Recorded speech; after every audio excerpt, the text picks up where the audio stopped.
So let's get back to the start here. Glycolysis.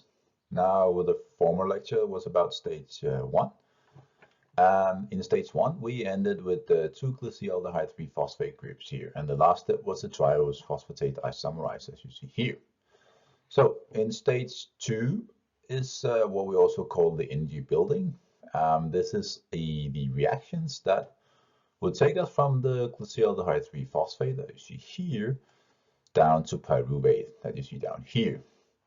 In that process, well, if you look very carefully in step 7 and step 10, we will get two ATP molecules. So let's see how this goes. So the first step is reaction number 6, which is the glycolysis reaction. So it's the glyceraldehyde 3-phosphate dehydrogenase. So the reaction itself starts with glyceraldehyde 3-phosphate and some inorganic phosphatate. And in this reaction, we get a substrate phosphorylation, substrate level phosphorylation, where we get the glyceraldehyde 3-phosphate, the dehydrogenase combines the inorganic phosphate with glyceraldehyde 3-phosphate, and we get the 1.13 bisphosphate glycerate. Now, the reaction also produces NADH, and this is important for later during the oxidative phosphorylation. So that's in 4 lectures away from this now. And we have a phosphatate hydrolysis. So this is reaction you see up here on the aldehyde is hydrolyzed with the inorganic phosphate. So the reaction mechanism is that you see here is a reaction where the glyceraldehyde 3-phosphate first binds into the active site, as you did at the upper right corner of the slide, and you also have NAD binding into the same active site. So you have to imagine those two molecules comes in. The aldehyde, as I showed before, is then connected with the sulfate group of the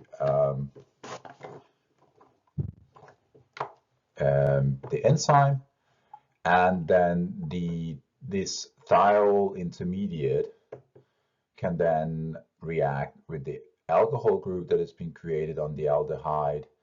So that will then oxidize the NAD, and we will get the NADH released.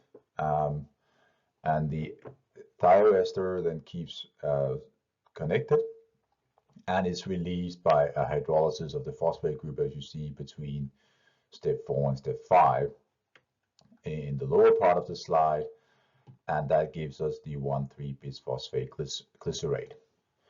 Now the reaction as such is quite common.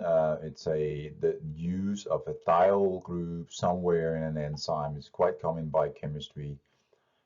We see that is a good reactive site group of the amino acids.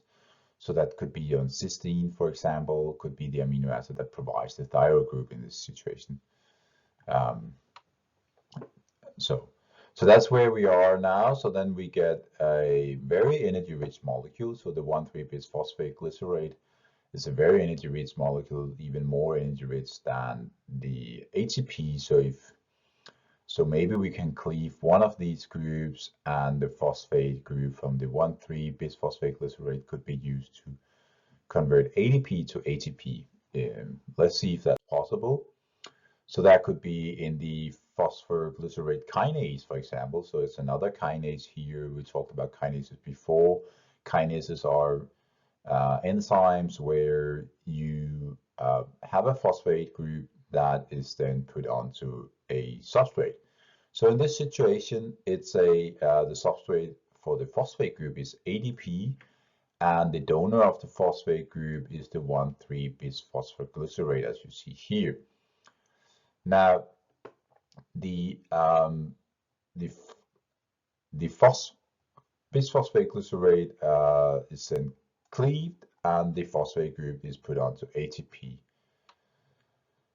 The enzyme itself is, as we've seen before, is an induced fit. So up here in the upper right corner, you can see that there's a distance between the two substrates, so they are kept a bit distantly, and that distance is then converted into a small distance by that the enzyme itself moves together and closes the gap, like I tried to show here. Now, this closure is what is called induced fit, and that's also what we talked about with the hexokinase in the previous video. So that created one ATP, and we still have one phosphate group left on the on our products here. So that's 3-phosphoglycerate. Now there's still one phosphate group down here in this yellow square. So in order to go on, we need to mutate this. So it's or isomerize. So a mutate or isomerize is a bit the same kind of enzymes. You don't add new molecules or new atoms to the actual substrate and the actual product, but you move around the groups within the enzyme. So in this situation, 3-phosphoglycerate is turned into 2-phosphoglycerate. So basically, we take the phosphate group from this carbon or this oxygen actually, and move it up to this oxygen up here. So that's basically what's going on in this situation. Oh.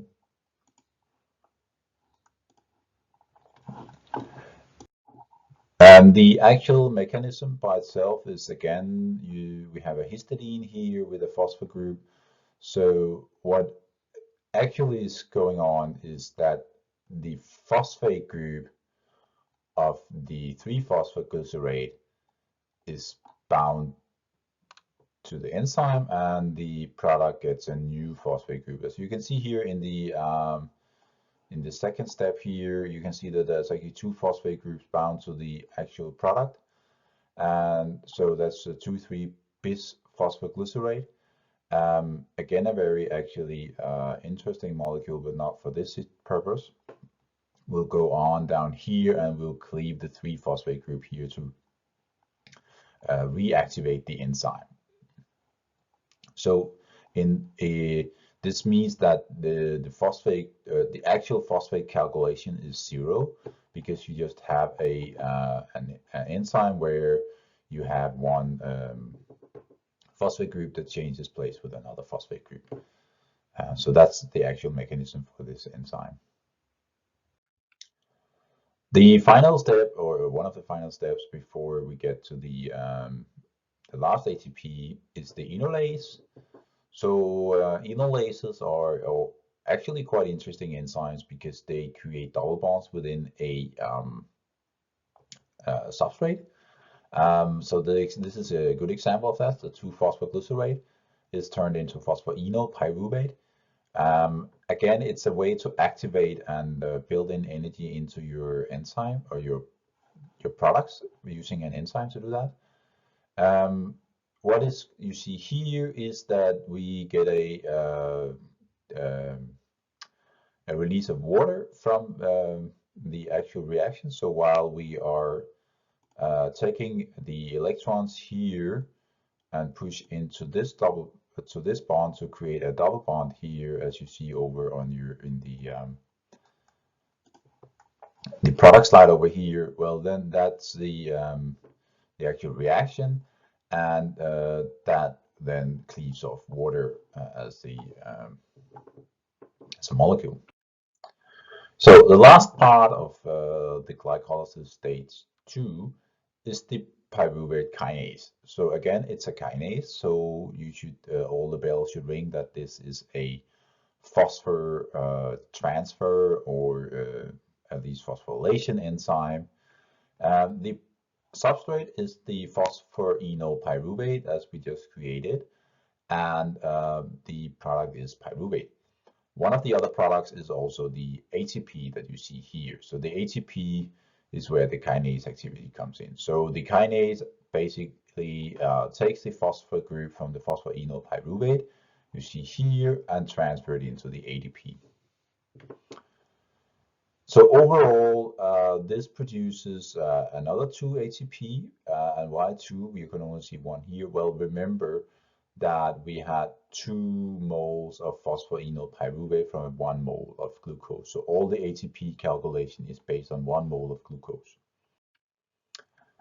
So the ATP and the enol pyruvate reacts together with that. First, the phosphate group is cleaved off to show you that kind of reaction. So if you see here now depicted with number 1, we have the phosphoenol pyruvate and hydrolysis with water and release of the phosphate groups. Gives a delta G of minus 13.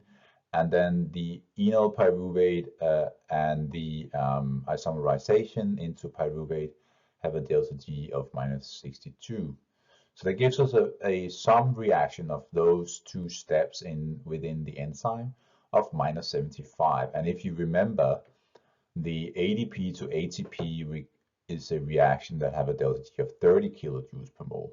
So there should be enough energy in this combination, both of the hydrolysis of the phosphate and the enol pyruvate to pyruvate isomerization, to actually give us energy enough to make turn ADP into ATP through a substrate level phosphorylation. Now, what you can also see here in the reaction from the enol pyruvate to pyruvate is that it is an equilibrium, but if you look at the delta G minus 62, it's very, very low delta G value, which means that this is mainly pushed towards the right-hand side of this reaction.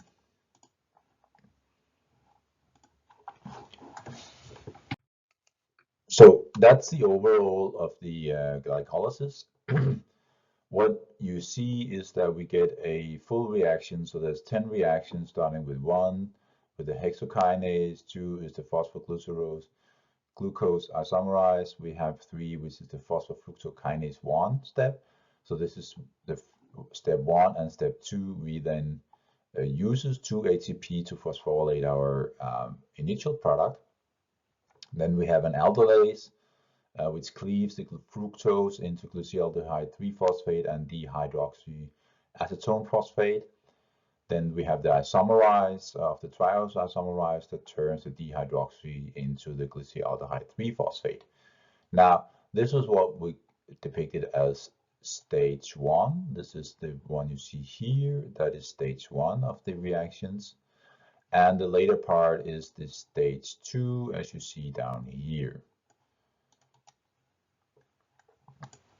Now, the later part is where we actually make the ATP. That's also what we're talking about today. This is the energy buildup.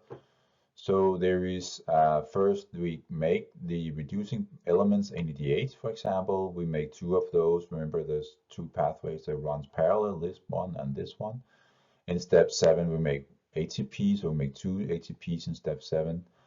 And the final 2 ATPs we get in step 10, down here after the enolase and then in the pyruvate kinase.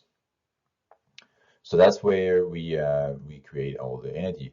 So if you look over on the right-hand side, you can see that some of these steps are really have low delta G values. So there's a hexokinase minus 33. That means that that step is virtually irreversible. So it's really hard to turn it the other way around. The third step, the phosphofructokinase at delta G at minus 18 or 19 almost, again, is virtually irreversible. And so for also with the pyruvate kinase is also a virtually irreversible, as I just showed you in the previous slides. So this is the what we talked about today is the glycolysis. It's also the blue arrows down here, and we'll get back to the glyconeogenesis later in later presentations. But basically, to overcome those steps where they're virtually irreversible, the cells have to come up with other steps to take those steps backwards. So like glycolysis is to turn pyruvate into glucose. So basically taking the process the other way. As I said, we'll get back to those. So this is the sum of the glycolysis reaction. So basically, the total sum is 100 kilojoules or minus 100 kilojoules per mole of a partial oxidation of glucose.